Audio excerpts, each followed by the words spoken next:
So in summary, the idea of Shabbos is not joy. That's not pleasure. There's no mitzvah to be happy on Shabbos. There's a mitzvah to relish the rest state. On festivals, there's a mitzvah of happiness. Let's talk about that. Let's ask a few questions about happiness. That's a very serious business. We're living in case you hadn't noticed, in a tragic world, soaked in trauma and blood. How do you achieve happiness in a world like that? How do you raise well-adjusted, happy children in a world fraught with unpredictable trauma? So here's a question. Is it a mitzvah to be happy? Well, there's no thou shalt be happy, but it's clearly an obligation. We have a statement, Ivdu Hashem b'simcha, serve God with joy. By the way, the Torah has statements that are impossible to understand when it comes to happiness. For example, when the Torah lists 98 or 99 Holocaust-type horrific curses that we'll go through as a nation, the Torah gives a reason for why we'll suffer like that through history. And the reason is because you didn't serve God with joy. Really? That's the problem? We'll be tortured through history because we weren't happy enough? What does that mean? There's statements about happiness in Judaism. The great Chazon Ish, the great rabbinic leader, died in 1954, gigantic personality. In one of his letters, he answers a person who must have written with some personal difficulties. He makes a statement that is beyond human understanding. He says, Lemi shemakir, translated loosely, for somebody who knows what life's all about, ein etzev ba'olam, there's no sadness in the world. How can a person say that? Our rabbis are not given to vague emotional exaggerations. What do you mean there's no sadness in the world? He forgot about sitting on the floor mourning for somebody who's died? He had the weight of Jewish suffering on his shoulders. He lived through the European destruction. He and his Rebbetzin were childless. What do you mean, what do you mean no sadness in the world? What are you saying? And furthermore, how do you achieve, if it's an obligation to be happy, if it is, how do you do that when you're sitting on the floor when someone lo yaleinu has died in the family? We say mitzvah gedoya leliyus besimcha tomid. It's a Jewish folk saying. It's a great mitzvah to be happy always. What do you mean always? Sometimes you're doing well. The secular world around us, what's the response to this problem? Detachment. Alcohol, drugs. Put yourself into the artificial world of entertainment to detach from reality. If they want to have a very good time, they go watch a horror movie. You know, I haven't been to a movie for 40 years, but I see them all the time. I travel. You sit on a plane, there's 15 screens around you, each worse than the next. People being killed, cities wiped out, planets exploded, civilizations destroyed, instead of eating their pretzels, having a wonderful time. Evidently, it's worth putting yourself into that dystopia to take yourself out of your own tense reality. But Judaism is a process of superconscious awareness, not detachment. So what will you do? You'll go out with some friends, have something to eat and drink, and forget about all the suffering. How insensitive is that? No, you'll go out with some friends and have something to eat and drink while thinking about all the sadness. Even worse. Raise your hand, please, if you don't personally know somebody suffering unspeakably, maritally, psychologically, financially, medically. How many people like that you have to know before it affects your ability to be happy? We're living in a country with an uncertain future. Every country has an uncertain future.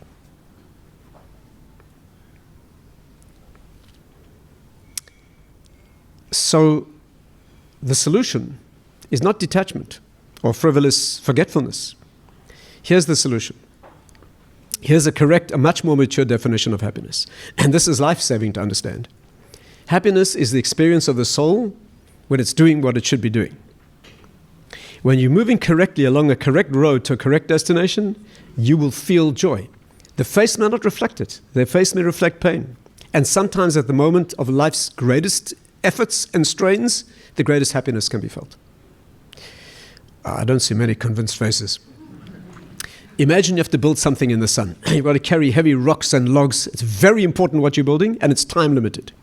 How do you feel as it starts to take shape and you notice that if you carry on at this rate, you'll be completed in time? No question, a surge of joy flows through you. The onlooker would never know that. They see a face strained with tears, with sweat. It's very hard to put this into words, but if you ever worked to build something, you'll know that joy. I still see some doubtful. Imagine you come from Mars. Mars? You come down to this planet, you want to know what humanity is all about. You hire an Earth being to take you around. The first place he takes you is LA Fitness.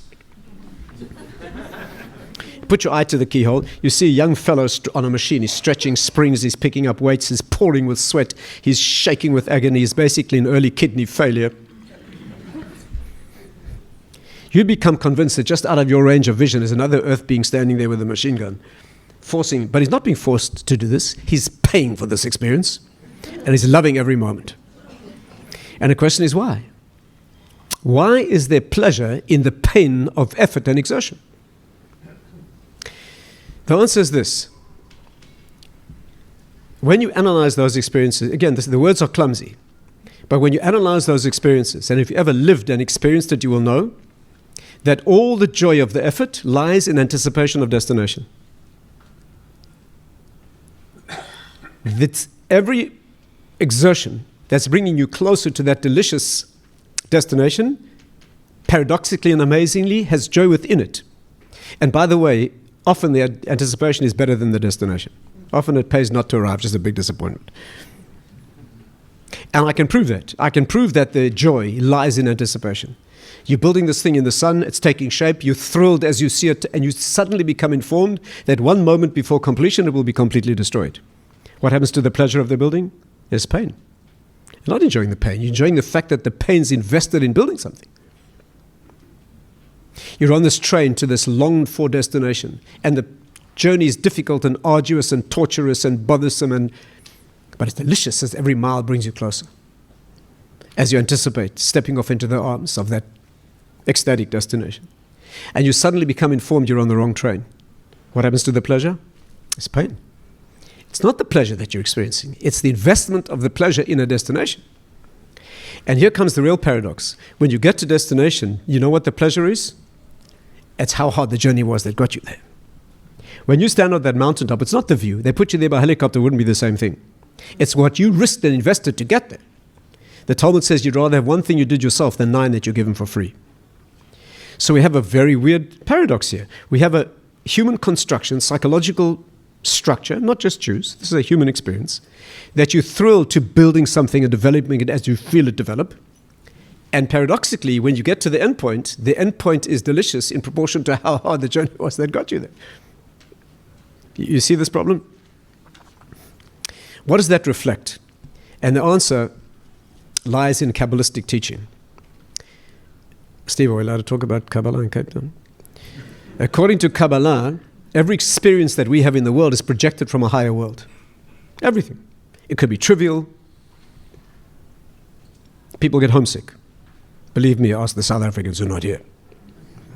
The Talmud says the charm of a place is always in the eyes and the hearts of the people who come from that place. Even if they're even a better place, you always long for the place. Why do we experience that? Because your soul's yearning for the place it came from. So that's translated, projected into the petty emotions as homesickness. There's a thing called dveikus. Dveikus means that in Hasidic teaching you have the notion of bonding with Hashem, bonding with God in an ecstatic way where you lose yourself completely.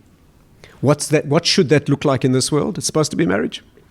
Marriage is supposed to be two people losing themselves in each other with such intensity and such fearlessness and such vulnerability that they lose their independent existence entirely. And paradoxically, rediscover yourself in that relationship. And with that newly discovered aspect of character, you should put it back in. It's a lost art today, especially for men. But that's what it should be. So the principle is that everything that we experience in this world is projected from a higher world. And here's the question.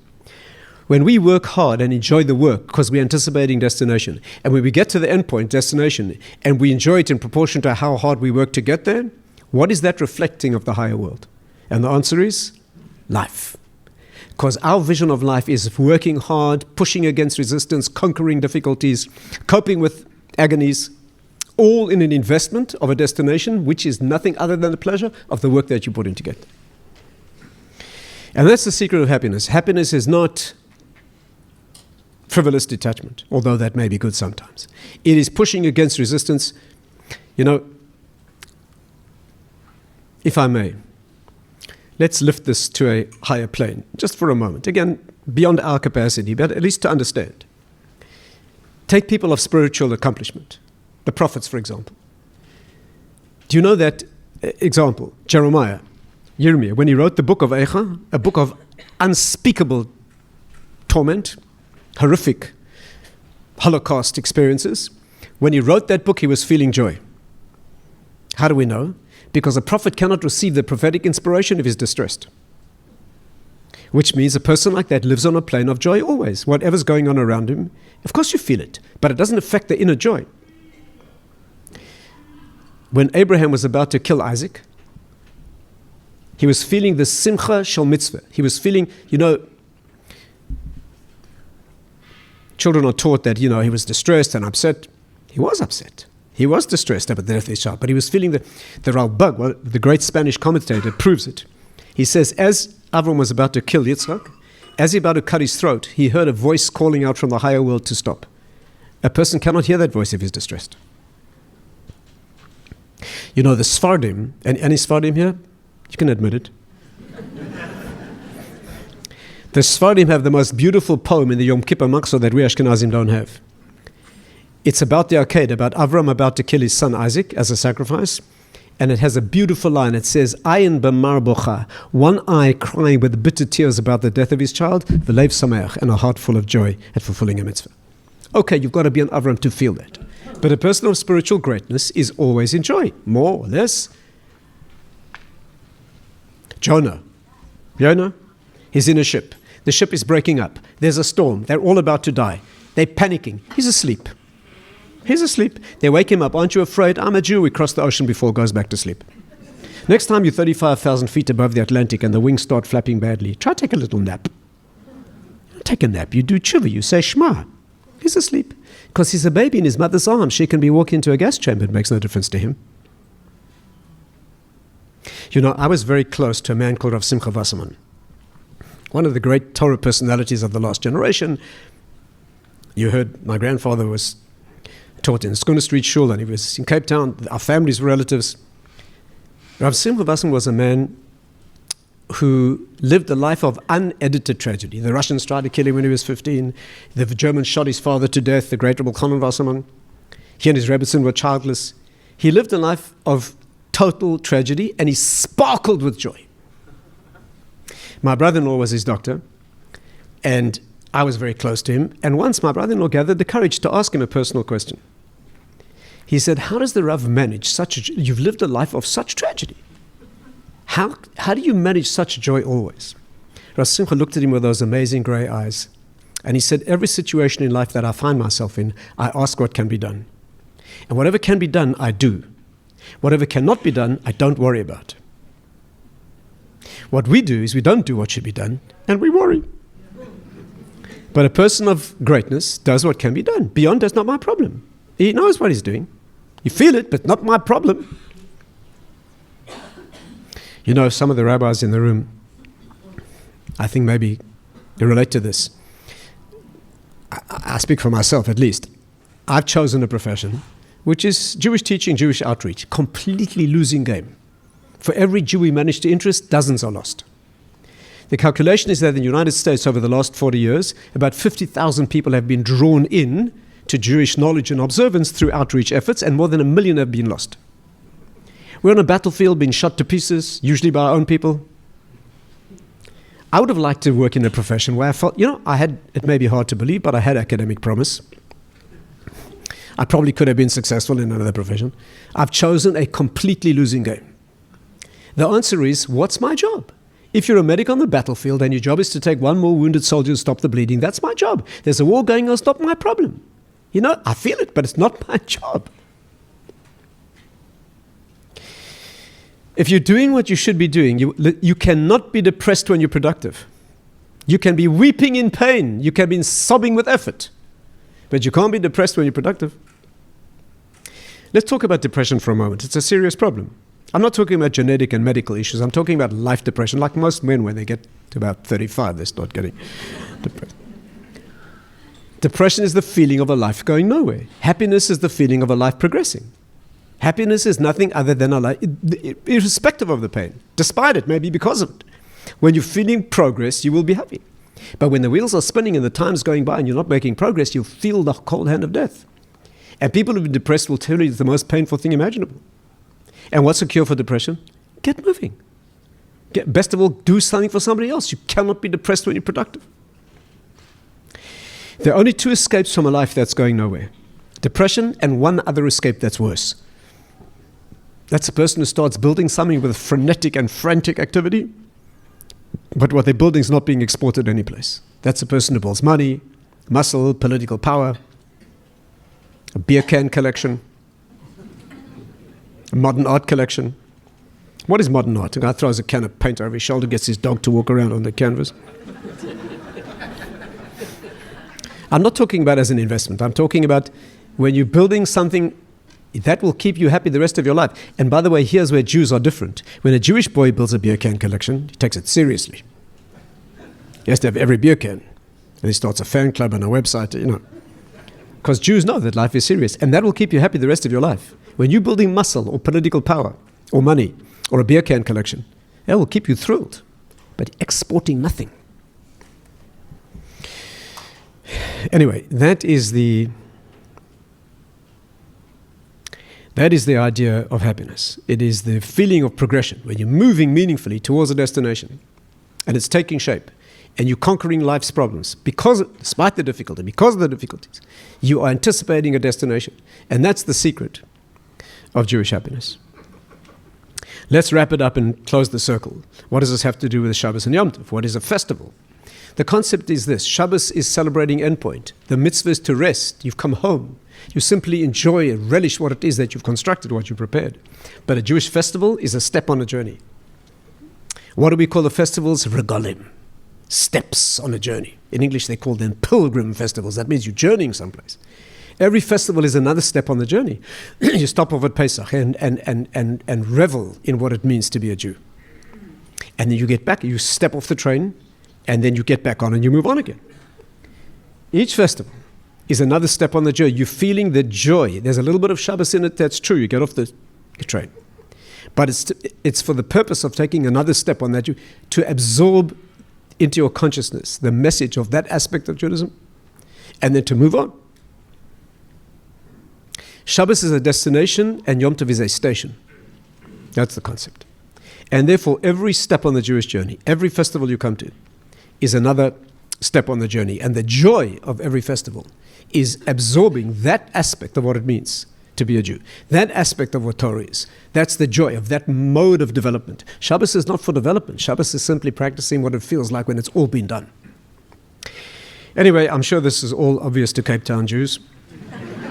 I'm sure you live lives of intense meaning and you feel the joy of Shabbos. Cape Town traditionally, very Jewishly, richly Jewishly aware community, the mother city for Jews as well. And so I think both of those are needed. We need the Shabbos experience, which is focus eye on the destination, always in the microcosmic sense, what it is to become developed, what a marriage should become, what a family should become, what a community should become. What an amazing thing that you have initiative in the community to, irrespective of South Africa's future. They say the Jewish people can plant trees in a burning forest. Oh, that's irrelevant, not your job.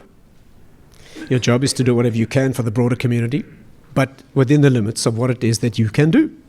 Begins as an individual, emanates out into a family circle, beyond that in community. What the larger situation will yield, no one knows. But it's got nothing to do with the joy, the task of developing all the elements that you can, feeling the joy of that, in a world of great unpredictability. Okay,